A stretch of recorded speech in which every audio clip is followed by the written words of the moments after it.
Alright, this is Dissection 5, Drawing 5. We've opened up the abdominal cavity to expose the organs of the peritoneal cavity. The peritoneal cavity would be the cavity that holds these organs of digestion. We just got done with the pleural cavity, which holds the organs of the cardiovascular and respiratory systems. So, let's talk about some of the main structures. Really, the top portion of the peritoneal cavity is the diaphragm. The diaphragm is the prime mover of inspiration. Underneath that would be the liver. There are two lobes to the liver. The largest chunk of the liver would be the right lobe. And this is all right lobe that I'm touching here with the probe. The left lobe is smaller. Overall, the liver is so important because I'm just going to name three things that it does. It makes bile, 1. 2, it will store glycogen, which is an energy source. And 3, it detoxifies things. Stomach will be in that right upper quadrant, and the stomach is a sac organ, like so. As far as physiology goes, it does two things.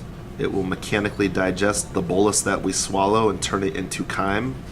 It will also chemically digest proteins using hydrochloric acid and the enzyme pepsin.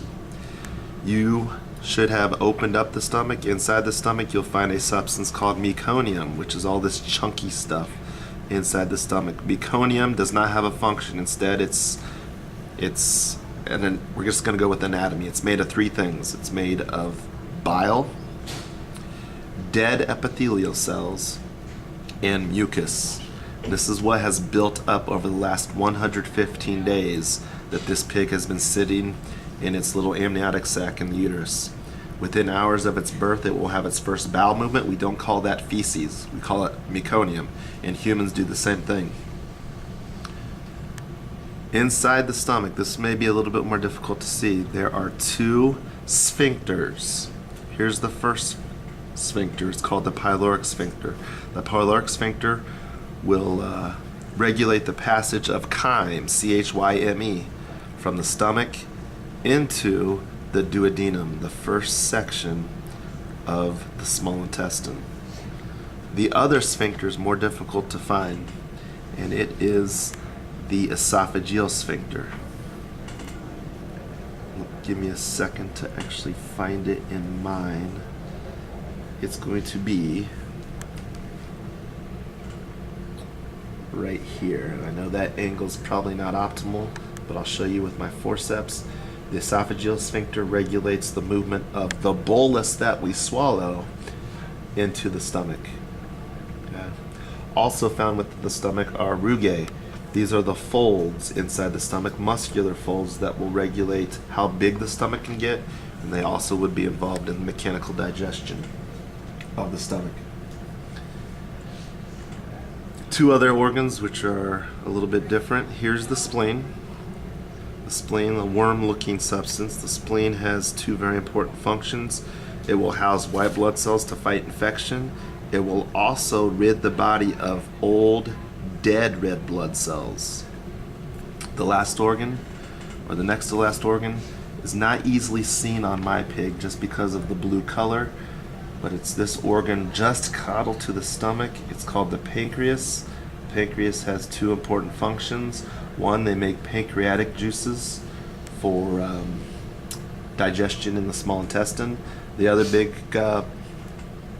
function is that it makes insulin to take sugar out of the bloodstream. Let's finish off with the gallbladder and the ducts that carry bile. The gallbladder is literally attached to the right lobe of the liver. In some of your pigs it will be green. In mine it's definitely green. It has a simple physiology. It stores bile. Running from it is a tiny little duct right here called the cystic duct. So the cystic duct will carry bile from the gallbladder to the common bile duct. Just a little bit more medial to that is another big duct that comes from the liver. It's called the common hepatic duct. It will carry bile from the liver to the common bile duct, and the last one is not easily seen here, but it's generally in this area. It's where the cystic duct and the common hepatic duct meet, and it's called the common bile duct, and the common bile duct will carry bile straight into the duodenum, which is the first section of the small intestine. That is dissection 5 and the 15 structures for dissection 5. Boom, got it.